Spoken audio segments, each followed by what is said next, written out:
অধিকার চায়, কাজের অধিকার চায়, ওই ফালতু কোটা চাই না। তারা কাজ চেয়েছিল, বেকার ভাতা চায়নি।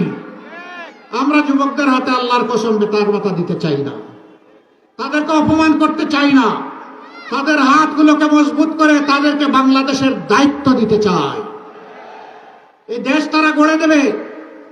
তারা বসবে বাংলাদেশ নামে উড়োজাহাজের ককপিটে, আমরা বসবো ইনশাআল্লাহ প্যাসেঞ্জারের সিটে। আমাদের যুবকরা বাংলাদেশ নামক উড়োজাহাজ দ্রুত গতিতে চালিয়ে সামনের দিকে নিয়ে যাবে, ঊর্ধ্ব গতিতে ইনশাআল্লাহ। এ বিশ্বাস আমাদের আছে।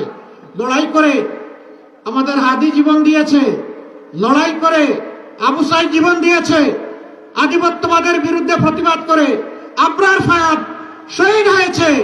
এই দেশের যুবকেরা দমে যাবে না ইনশাআল্লাহ।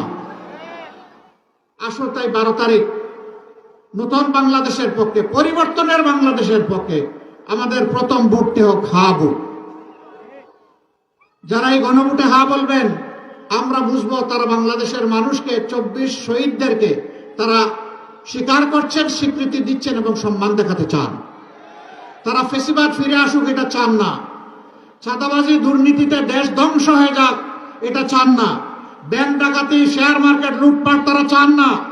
ঘরে ঘরে মা বোনদেরকে বেইজ্জত করা হোক এটা তারা চান না। তারা একটা নিরাপদ বাংলাদেশ চান। তারা হার পক্ষে ভোট দিবেন ইনশাআল্লাহ। আপনারা হা ভোট দিবেন?